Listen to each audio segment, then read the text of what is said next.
Hola, ¿cómo están? Soy Lorenzo Preve. Quería conversar un rato con ustedes respecto de cómo es esto de dirigir una empresa en un mundo incierto. Bueno, vamos a empezar. A mí me gusta tratar de ponerle algún tipo de analogía a este análisis, porque es bastante más fácil de entender, o por lo menos de llevarlo a algún tipo de práctica, ¿no? Entonces, vamos a hacer una analogía con el montañismo. ¿Eh? Esta montaña es el K2, es la segunda montaña más alta del mundo, pero es una de las más difíciles de escalar y es una de las, es la única, hasta donde yo sé, que no ha sido escalada en invierno, por lo menos al momento en que estamos dando esta conferencia. Entonces, vamos a imaginar a nuestro proyecto o a nuestro plan, nuestro planeamiento, como la escalada de una montaña. ¿Eh? ¿Están de acuerdo que es algo que implica riesgo, que implica incertidumbre? ¿Están de acuerdo que es algo para lo cual ustedes se van a tener que preparar? ¿Eh? Bueno, vamos a pensar eso mismo y vamos a llevarlo a la empresa. ¿Sí? ¿Les parece? Lo primero que tenemos que hacer es definir nuestro objetivo, ¿no? Y uno puede pensar, bueno, mi objetivo claramente va a ser el de llegar a la cumbre. Sin embargo, ¿están de acuerdo que el objetivo realmente es volver sanos y salvos al campamento base? Sí, ¿no? Claro, si llegamos a la cumbre antes de volver al campamento base, mucho mejor. Bueno, entonces, ¿qué tenemos acá? Tenemos nuestra expedición, estamos en el campamento base, estamos a punto de empezar esta expedición a la montaña y tenemos un planeamiento hecho. Bueno, ese planeamiento funciona muy bien hasta que viene la realidad y juega sus cartas. Entonces, ¿cómo serán las cartas de la realidad? Bueno, no sabemos. No sabemos cómo va a ser el clima. Nosotros pensábamos que el primer día íbamos a dormir a una determinada altura, pero no sabemos si el glaciar que tenemos que escalar va a estar en condiciones de ser escalado o no. No sabemos cuánto frío va a ser. No sabemos si el equipamiento va a funcionar bien, si la salud va a funcionar. ¿Eh? Bueno, eso es la incertidumbre o los riesgos que afectan a cualquier tipo de expedición, cualquier tipo de plan. Bueno, en nuestra empresa pasa lo mismo. Nosotros tenemos una idea de que el año que viene vamos a tener un tipo de cambio determinado. Sin embargo, ese tipo de cambio puede no ser exactamente el que pensábamos, o puede no estar ni siquiera cerca del que pensábamos. Lo mismo podemos decir de la tasa de interés o de la tasa de inflación.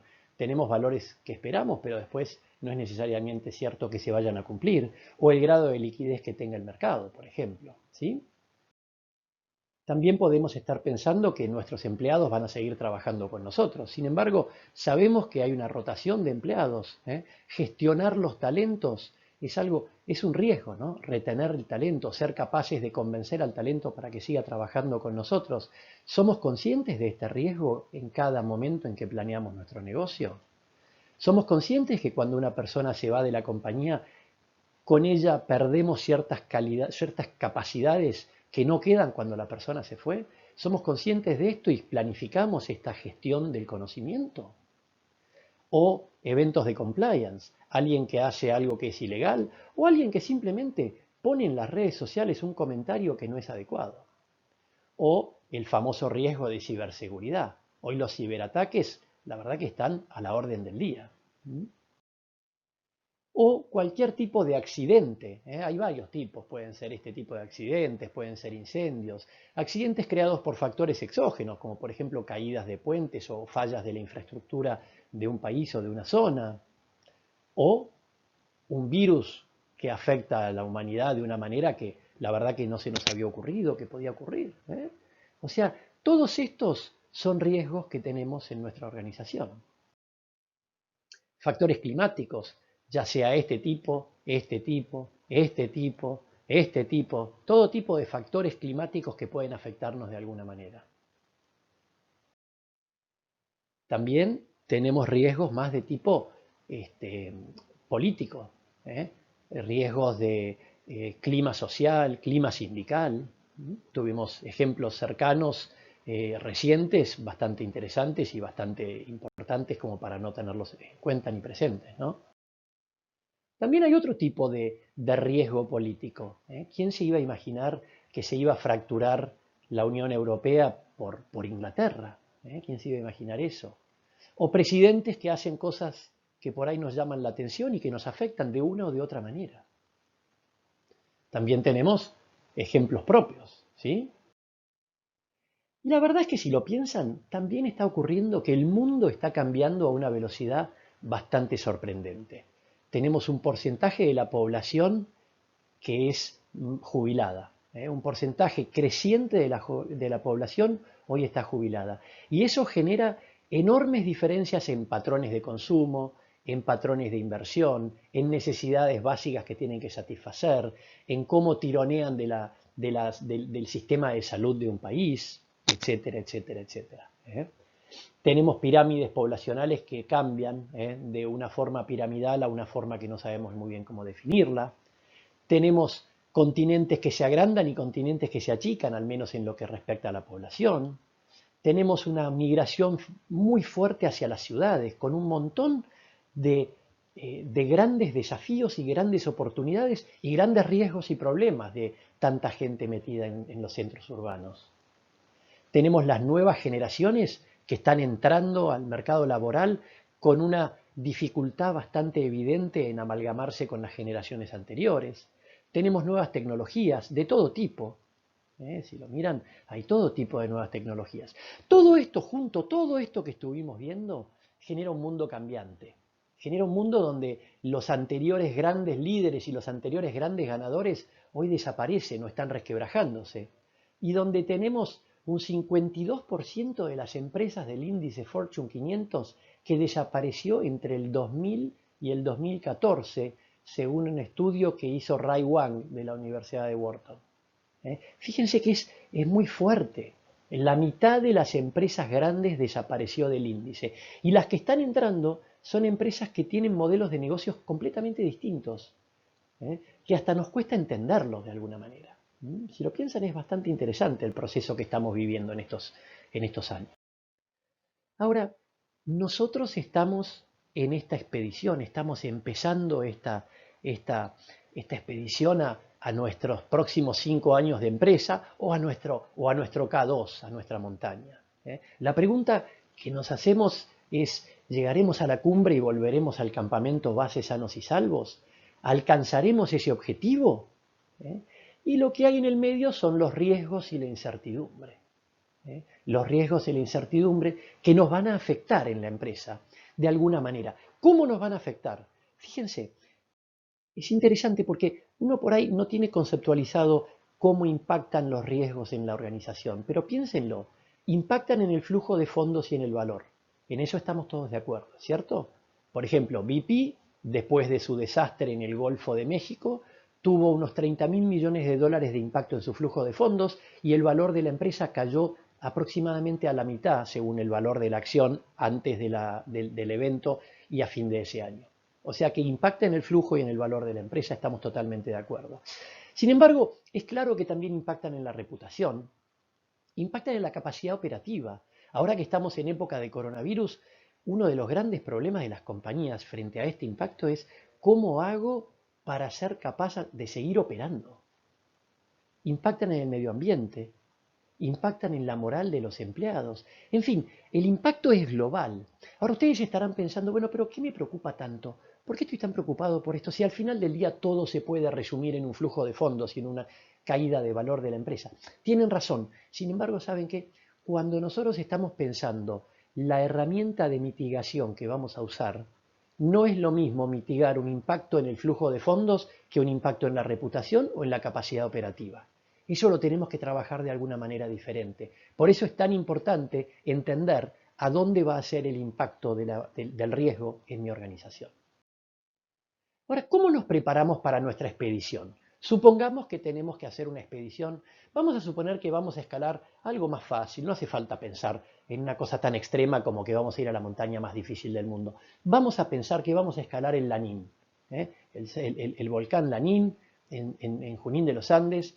Una expedición maravillosa que mucha gente hoy está haciendo, de un grado de dificultad relativo, no es tremendamente difícil. Lo que pasa que para mucha gente que va ahí, que es su primera expedición de montaña, claramente es un desafío importante. Ahora, ¿cómo nos preparamos para una expedición así? Y empezamos a entrenar. Y entrenamos distinto. Gente que por ahí nunca entrenaba empieza a entrenar, entrenamos en altura, hacemos entrenamiento específico para esos momentos que vamos a vivir. También tenemos un equipamiento que necesitamos que es completamente diferente. Vamos a salir a equiparnos, compraremos zapatos distintos, ropa distinta, bolsas de dormir distintas, caramañolas, etcétera, etcétera. Es cierto. Vamos a empezar a adquirir habilidades que antes no teníamos, como por ejemplo a generar un fuego en la altura, a cocinar al aire libre, a la intemperie. Iremos al médico para que nos diga cómo estamos, si estamos en condiciones de hacer frente a ese desafío. Y eventualmente también trataremos de tener un plan B, un por las dudas. Fíjense todo lo que hacemos cuando vamos a pensar en hacer una expedición como esta. Y les pregunto, para que se queden pensando unos minutos, ¿hacemos lo mismo para nuestro planeamiento del año que viene o de los próximos 5 años en nuestra organización? ¿O simplemente pensamos que eso lo voy a hacer de taquito? Eso no me preocupa, eso vamos viendo. Diferencia importante entre nuestra expedición a la montaña y nuestros próximos 3-5 años en nuestra empresa o el lanzamiento de nuestro nuevo producto o nuestro nuevo proyecto. ¿Lo ven? Ahora, fíjense lo que dice el amigo Alfredo Barragán. Alfredo Barragán es una persona que se define a sí mismo como un expedicionario. Hizo varias expediciones de montañismo en los océanos, pero la más interesante o la que quiero traer por lo menos a colación en este momento es la que se llamó Expedición Atlantis. La Expedición Atlantis fue organizada por Alfredo Barragán en 1984, cuando él decide que va a tratar de probar que Cristóbal Colón podía no haber sido el primero en llegar a América cruzando el océano. Y él dice, esto es posible que se haya hecho mucho antes, porque había unas teorías que así lo decían, y decide probarlas.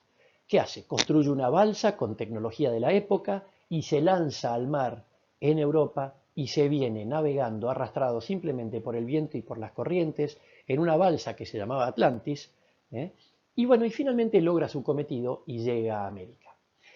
Ahora, fíjense lo que decía Barragán respecto de este tema del riesgo. Él dice, yo no soy un aventurero.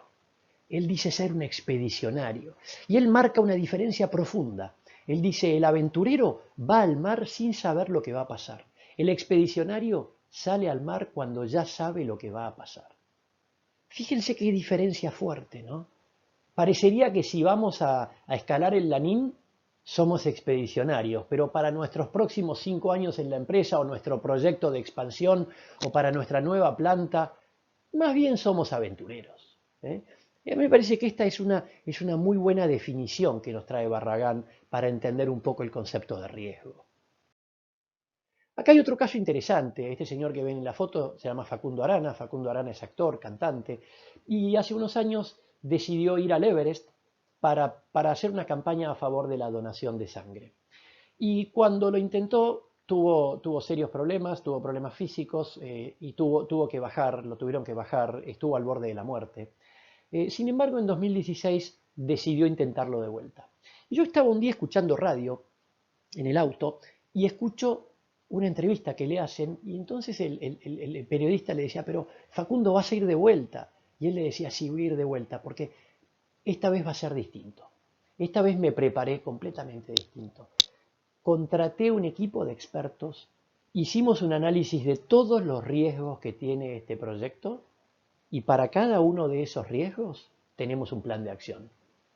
En su primera expedición, Facundo Arana era un aventurero. En la segunda era un expedicionario. Y es interesante porque si lo piensan, Facundo Arana tenía, hagan la analogía con una empresa, tenía una estrategia de empresa que era muy riesgosa. Y sin embargo, decidió encarar esa estrategia de alto riesgo gestionando adecuadamente todos esos riesgos que tenía en la organización. Interesante, ¿no? Esto de salir de ser aventurero y convertirse en expedicionario. Este señor que están viendo ahí se llama Peter Bernstein. Peter Bernstein es un escritor, murió hace unos años, pero nos dejó unos libros maravillosos. Capital Ideas, por ahí algunos lo leyó, hay un Capital Ideas 1 y 2 sobre la historia de la innovación en finanzas. Pero me quiero referir a este libro, Against the Gods, que es la historia del riesgo. Y fíjense lo que dice. Dice, la palabra riesgo deriva del italiano antiguo risicare, que quiere decir animarse. En este sentido, riesgo es una elección y no una fatalidad. ¿Sí?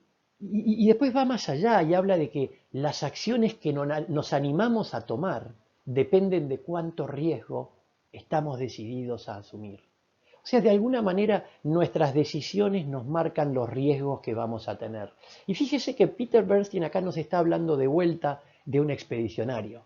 De vuelta nos está diciendo, salgan de ser aventureros y vayan a ser expedicionarios. ¿Sí? Interesante como concepto, ¿no? Esta diferencia entre el aventurero y el expedicionario, y está bueno pensarlo cuántas veces somos aventureros y cuántas veces somos expedicionarios en nuestras acciones, ¿no? El primer paso, identificar los riesgos. Eso es lo primero que tenemos que hacer. ¿Cómo se identifican los riesgos? Bueno, fíjense, hay una primera cosa que tenemos que entender, es que es muy importante ver las cosas de arriba. Muy importante ver las cosas con perspectiva, ver el bosque, como está haciendo esta águila. Sin embargo, también es muy importante algunas veces ir abajo y ver el detalle, ¿no? Ir abajo y ver el detalle y mirar el árbol.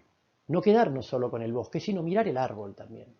Y otra cosa súper importante es muchas veces diferentes perspectivas. Mirando el mismo problema, lo ven distinto. Diferentes perspectivas son gente que está en diferentes lugares de la empresa, gente que tiene formación distinta, tanto académica como profesional, gente que entiende el problema desde una óptica distinta. Entonces, identificar riesgos no es una tarea sencilla, no es algo que vamos a hacer, agarramos un lápiz y hacemos una listita. No, es un proceso que tiene un determinado nivel de análisis y que tenemos que hacer con método. Bueno, vamos a hablar un minuto de identificación de riesgos porque yo les quisiera mostrar un par de estudios que se hacen anualmente. Hay dos estudios que se hacen anualmente que yo vengo siguiendo siempre. Uno de ellos es el estudio que hace la aseguradora alemana Allianz y el otro lo hace el World Economic Forum. En ambos casos, el estudio se hace mediante entrevistas en los meses de septiembre y octubre respecto de cuáles son los riesgos más importantes para el año siguiente. Estas entrevistas las hacen los ejecutivos de Allianz y del World Economic Forum a gente que está en su network. En el caso de Allianz son más empresarios y más consultores de temas seguros. En el caso del World Economic Forum, generalmente tenemos más gente de think tanks, organismos gubernamentales, etcétera, académicos. Bueno, miren el estudio de Allianz.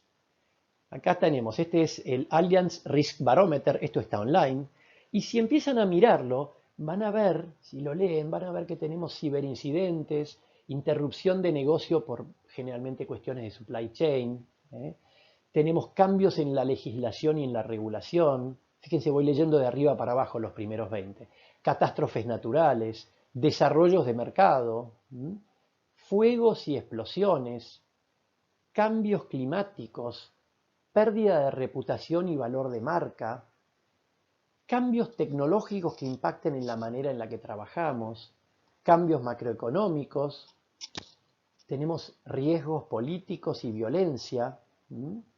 Fíjense qué interesante es el siguiente, no tener gente capacitada, no conseguir gente que haga lo que yo necesito que haga. En un mundo donde hay un desempleo importante, en algunas actividades no conseguimos gente. Después tenemos que se rompa la infraestructura. Después tenemos productos defectuosos, robos y fraude, problemas con el medio ambiente. Y fíjense el 17, en este 2020 que nos tiene a todos encerrados, el número 17 ya era un riesgo de pandemia, que ya en el estudio del World Economic Forum, publicado a fines de Allianz, publicado a fines de 2019, ya estaba ese riesgo en el mapa.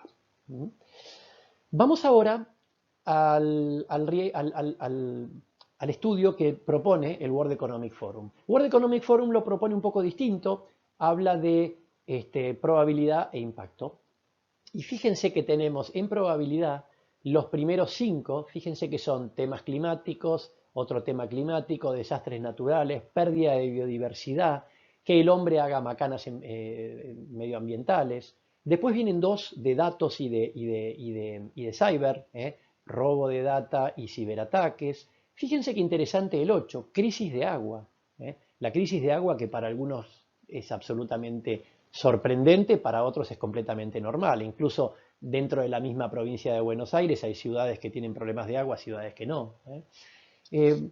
Falla de la gobernanza global, que de alguna manera lo estamos viendo hoy con la respuesta al coronavirus, si se ponen a pensar. Burbujas de mercados financieros. Ahora miren la otra, el de impacto. Temas climáticos, armas de destrucción masiva aparece, pérdida de biodiversidad, eventos extremos de clima, aparece crisis de agua de vuelta, que nos quedemos con la infraestructura sin funcionar, desastres naturales, ciberataques, desastres medioambientales hechos por el hombre, y fíjense acá también aparecen las enfermedades contagiosas, las pandemias, que se expanden por el mundo.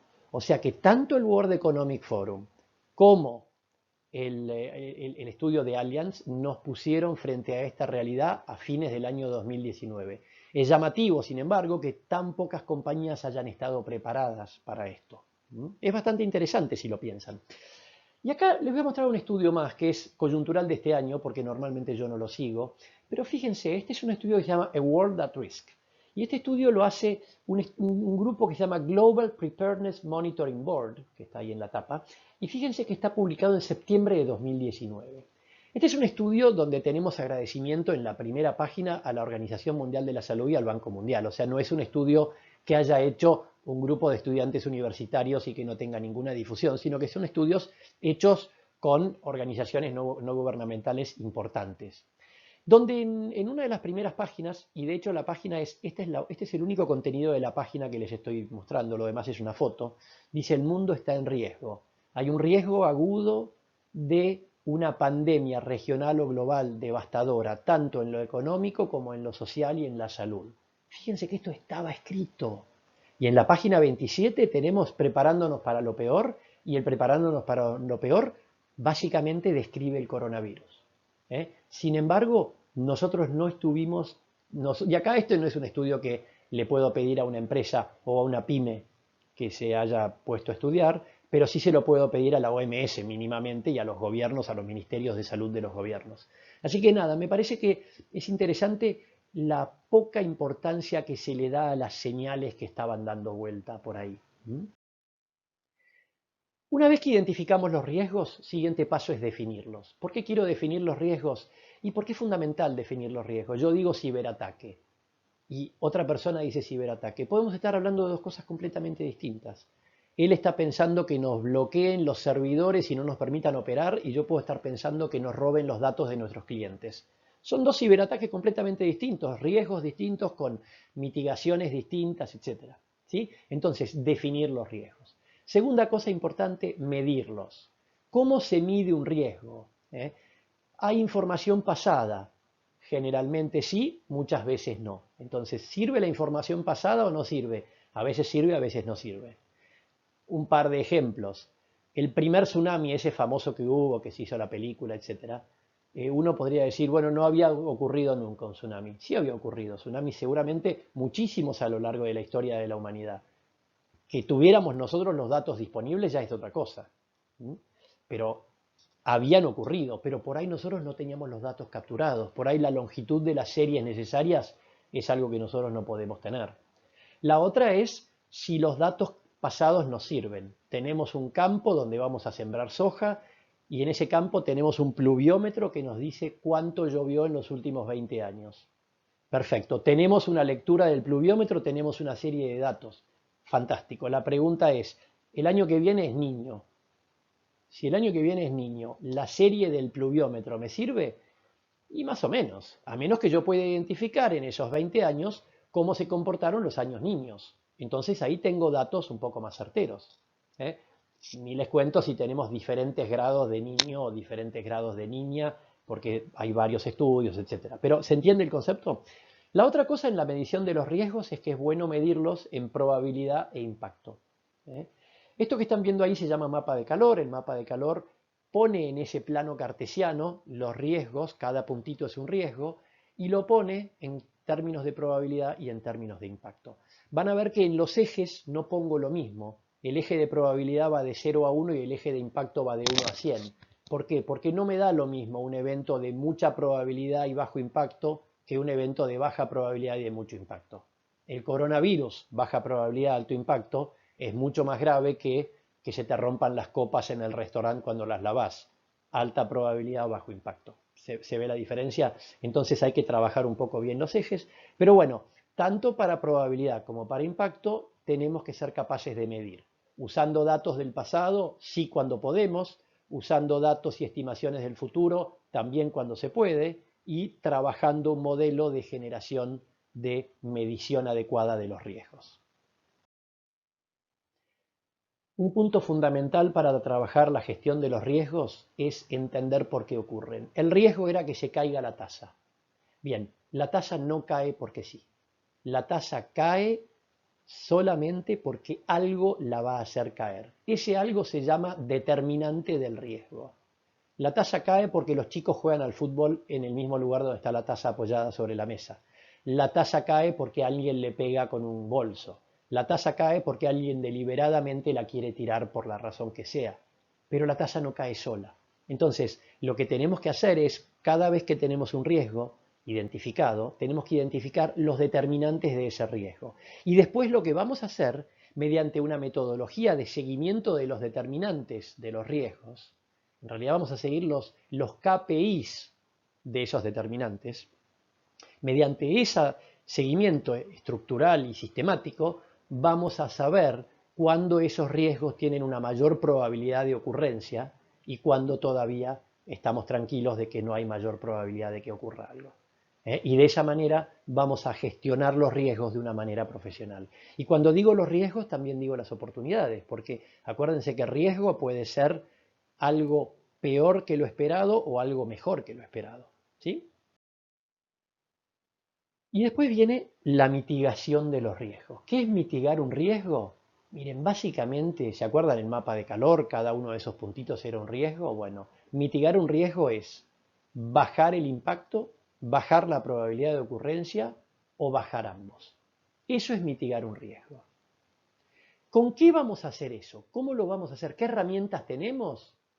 Tres herramientas: las coberturas operativas, las pólizas de seguros y los instrumentos derivados. Voy a ir muy rápido con tres ejemplos.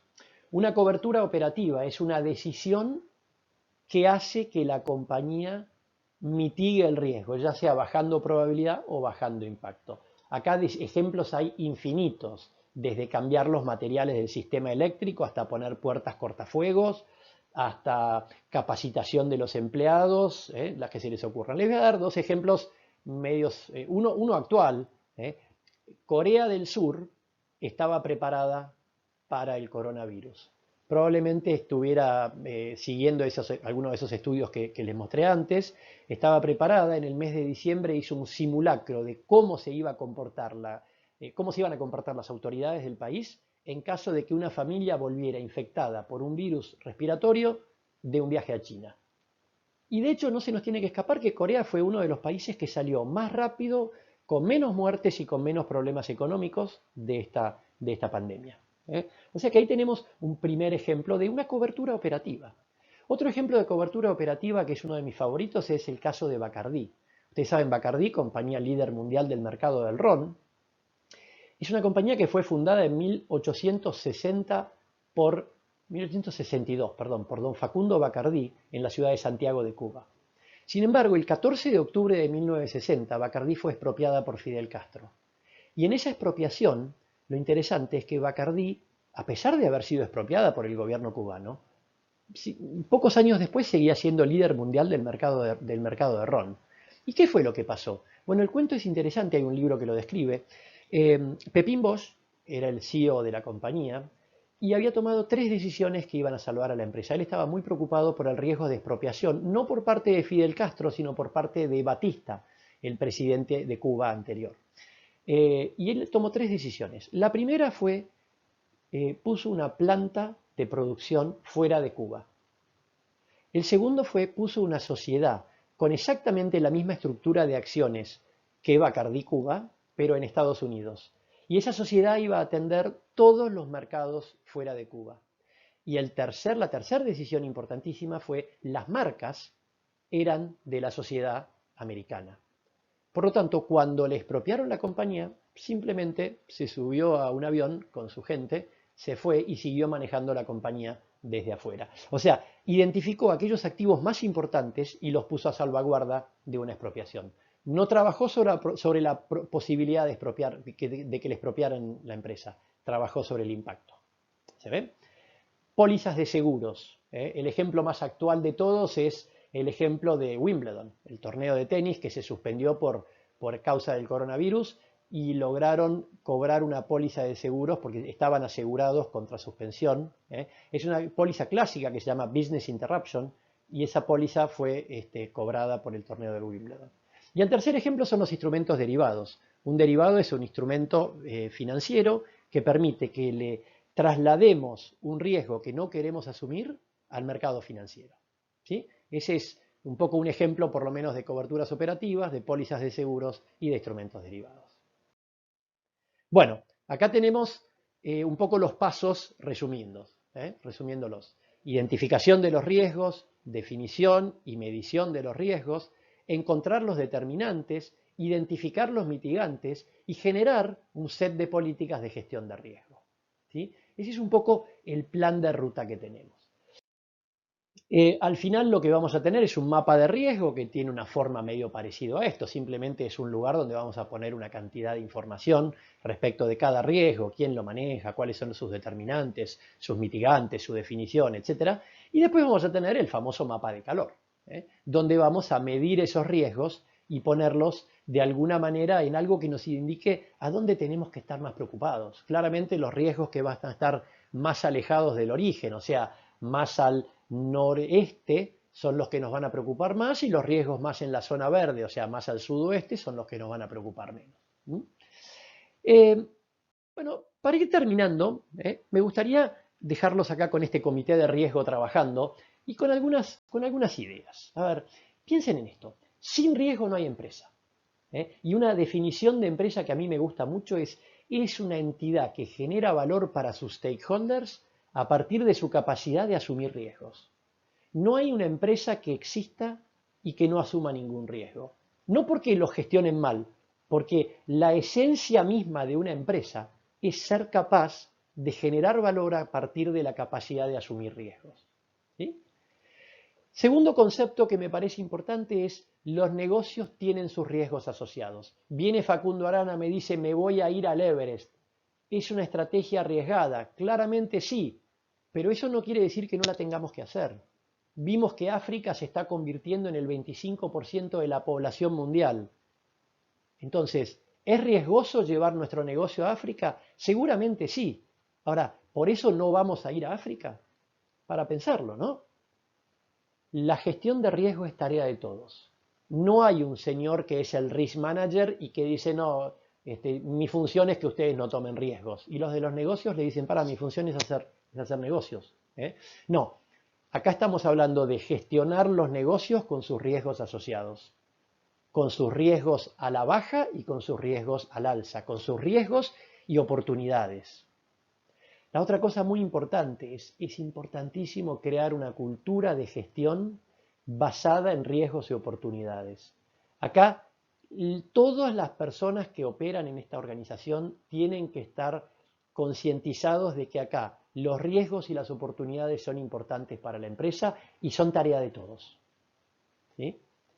La gestión de riesgos tiene que ser integral. No puede haber alguien, no, yo soy el que manejo los riesgos financieros, los otros ni idea. No, hay un comité de riesgo con un Chief Risk Officer que va a ser la persona que coordina ese comité de riesgo, pero el comité de riesgo que además maneja los negocios y los riesgos tiene que ser integral. Seguir los determinantes nos ayuda a anticiparnos a los riesgos y a las oportunidades. Si no seguimos los determinantes vamos a llegar siempre tarde, siempre a levantar la taza caída con el café caído arriba de la mesa. Y por último, los mitigantes se diseñan y se piensan durante el proceso de identificación de riesgos, no cuando ocurrió el evento. ¿Eh? Apareció la pandemia, bueno, hagamos algo. No. ¿Eh? Un ejemplo de mitigante es el famoso Business Continuity Plan. Otro ejemplo de mitigante es el Crisis Management. Esas cosas que tenemos por lo general medias colgadas ahí, no, esos son partes integrales de un plan de gestión de riesgo integral. Esto es muy lindo y la pregunta es ¿por qué no lo hacen todos? ¿Qué es lo que pasa? Miren, esta viñeta de Charlie Brown a mí me encanta, porque fíjense, Charlie le dice a Snoopy, un día nos vamos a morir, Snoopy. Piensen lo que le está diciendo en otra óptica, le está diciendo, Snoopy, un día ese cliente no nos va a pagar. Snoopy, un día esa máquina se va a romper.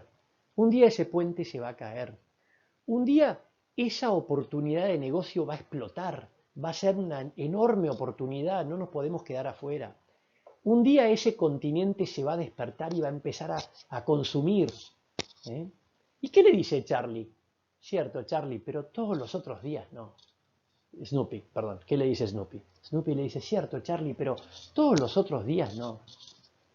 ¿Se acuerdan la imagen de Snoopy? Snoopy está tirado arriba de su cuna, panza arriba, esperando que la vida le traiga algo, ¿no?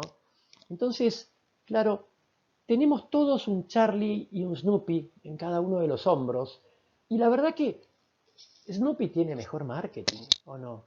Snoopy es más cómodo, porque Charlie vive preocupado, vive haciendo cosas, y Snoopy vive tranquilo. Y claro, los días que no pasa nada, paga mucho ser Snoopy. Cuando no pasa nada, paga mucho ser Snoopy. Ahora, cuando pasa algo, los Charlies ganan.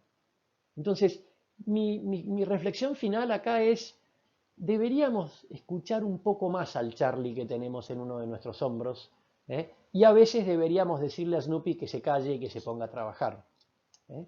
Bueno, eso es lo que me gustaría que se queden pensando. Y con esto los dejo, ya los dejo, ya terminamos esta presentación. Simplemente me gustaría que piensen un poco todo esto que estuvimos hablando, y que traten de ver cómo cada una de estas cosas las podemos llevar a nuestra organización. ¿Cuándo somos expedicionarios? ¿Cuándo somos aventureros? ¿Cuándo estamos escuchando a Charlie y cuándo estamos escuchando a Snoopy?